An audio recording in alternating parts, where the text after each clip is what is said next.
Probably for the last few days, there has been a very tangible presence of the Lord, like tangibly feeling his grace. I've experienced this many times, throughout my walk with God, but it's not like an everyday thing. And for those of you who may have felt this in the spirit and can relate to this, I just want to encourage you to steward it well, meaning you feel it like some may want to know what it feels like. It's like a overwhelming feeling, but it's a good feeling. Like it makes you weep, but it's not like a sorrowful weep. Like you're just so appreciative for the Lord, for all he's done, even if you don't. And I don't mean like in a way like, oh, God has blessed me and I got my promises and I got this and I got that. And, one of the things that I'm teaching is we got to come out of the space of acting like God is like a genie in a bottle. And I've been there before. But when you feel his tangible presence, it's surreal. When you can feel his glory resting upon you, like you're crying for no reason, but it's a good cry. Like you're so appreciative about, when I say everything, probably like the pots and pans in your house. And I'm just giving you guys an example, but like that's how grateful you are. And it's overwhelming, but it's in a good way. And I just want to encourage you to steward it well, because you don't always feel that. So when you steward it, enjoy it for the moment, embrace it. Thank you, Holy Spirit. But don't allow the enemy to snatch this up. And I think too often we get to this place where God will rest his glory upon us, or we feel his presence in a tangible way, or we get a word of encouragement, we get a prophecy, we see a little bit of breakthrough. But the thing is, we're not good stewards over that. We hold it, we're inspired and encouraged for the moment.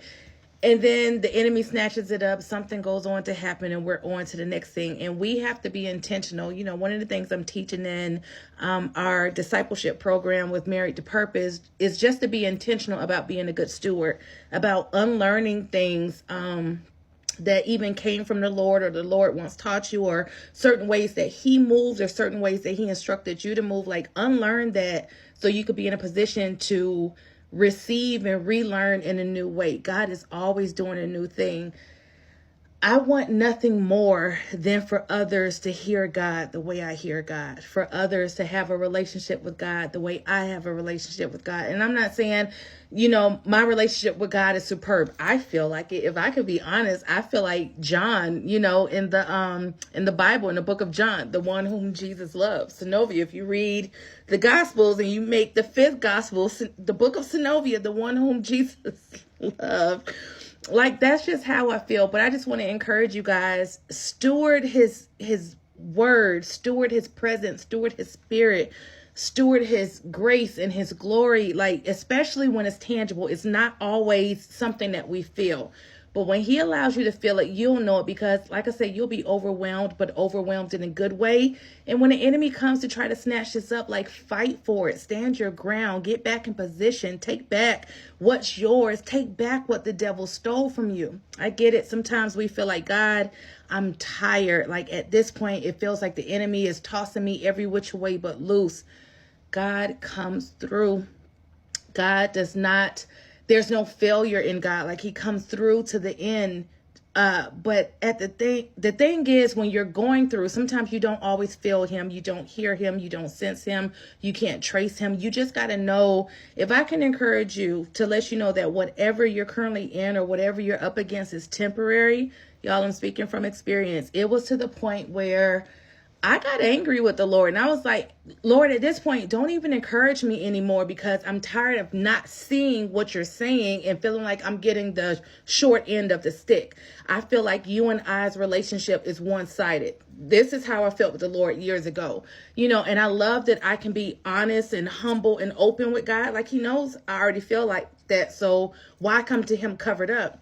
But the way that I'm able, or was able, when I felt those ways, to release what I was feeling and lay it at his feet and leave it there and then trust him to get me through it. It was times I felt like I prayed and I prayed and I prayed and I still didn't hear God. I was obedient and I still didn't hear God. I was faithful and I still didn't hear God. I was doing all that God told me to do and I still didn't hear God. Like, there won't be always times that you guys hear him speak. And I think one thing is, and I get it because I've been there, but we get to this point when God is silent, we're just like, oh gosh, I got to hear your voice. What did you do? What did I do? Why can't I hear you? What's going on? I'm under attack. God is not speaking every single day. Sometimes even his silence is still powerful. Even his silence is still speaking. And if you're in a space like what I'm currently describing, he just rests his glory upon you. I've said this before, God's glory is weighty. You will have the emotions of a pregnant woman. You will be just straight, and then all of a sudden you're just crying for nothing. You have no reason why, like you're just weeping. But it's not a bad weep. It's not like, oh my gosh, I feel like I'm being oppressed or I feel like I'm being taken under. That is the glory of the Lord. So when he rests his glory upon you, and I can tell you now, it's not his full glory. Because if it were, it would crush us. We wouldn't be able to sustain it. We wouldn't be able to hold that. So he gives us tangible ways. And that's one thing that I've been praying about. Like, Lord, let me feel you in a tangible way. Let me experience some of the things that you promised me in a tangible way. Lord, you and I have done the do not despise small beginnings. You said, I was hoping too small and my faith was too small. So I'm holding you to it, Lord. Do something big. When I say it's tangible in a way that's literally, it's just breaking me. Just these last couple of days, like, I don't even have a word to share. This is my word to share. I've just been resting in his glory. I've been resting in his presence, and he's allowing me to feel it in a tangible way.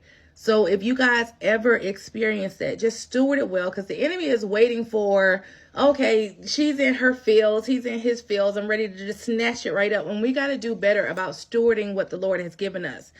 Something that I spoke about with our Married to Purpose group is don't become spiritually obese, meaning you keep getting a word, you're getting a word, you're getting a word, you're getting revelation, you're getting confirmation, you're getting downloads, you're getting prophecy, you're getting vision, you're getting all of this, but nothing is being released. Like, it should be like a fountain. As the Lord is pouring it into us, we're allowing it to also be released from us. Like, where are you serving? Who are you encouraging? Who are you ministering to? How is God wanting or desiring to use you? So often we look for God. Lord, fill me up. Lord, I need this. I need a word. Let me see what the prophets are saying. Let me see what your people are saying. I need to know, what it is that you're doing. But I want to ask you, when is the last time you encouraged someone else? When is the last time you prayed for someone else? When is the last time you fasted on behalf of someone else? A lot of people can't say that. And I don't say that like validating myself or in a space like to brag, but sometimes God is looking to see like, how are you serving? Even when you serve, that brings me glory as well. We're looking for the blessing, but when is the last time you allow God the space for you to be the blesser? Now, we know it came from the Lord, but you offered them prayer, you paid it forward, you spoke into someone's life, whatever that looks like, and weren't in a position to receive what you have been waiting for, but you were that breakthrough for someone else. When is the last time you were able to do that? And if you can't recall that, Lord, how can I be a blessing to someone? What's on your agenda for me today? Who can I help today? Who can I serve today? Who can I pour into today? What is God doing for you that he desires to get through you to his other children? Or are you just waiting? God, I'm just ready for my marriage to be restored. And I'm just ready to meet my spouse. And I'm ready for my spouse to come home. And I'm ready to have this child. And I'm ready to have all that you promised me. But then what about all the others that are suffering, that God may has said something or done something through you, even while you're waiting, but he wants you to be a blessing to others. That also brings him glory. That's also a pleasing aroma, a sacrifice, that the Lord, that blesses him as well. We can't pay God back. But when we have a heart of gratitude and just that spirit of thanksgiving, and we're like, Lord, I thank you for your presence. I thank you for your glory. Don't take your spirit away. Because you did this for me, or even while I'm waiting for you to do this for me, I still want to bless someone else. I still want to encourage someone else. I still want to speak life into someone else. Y'all, we need to do better about being good and faithful stewards over what God is entrusting us with. It's just mind blowing. When you get there, stay there, hold on to it, and take back what the devil has tried to steal from you.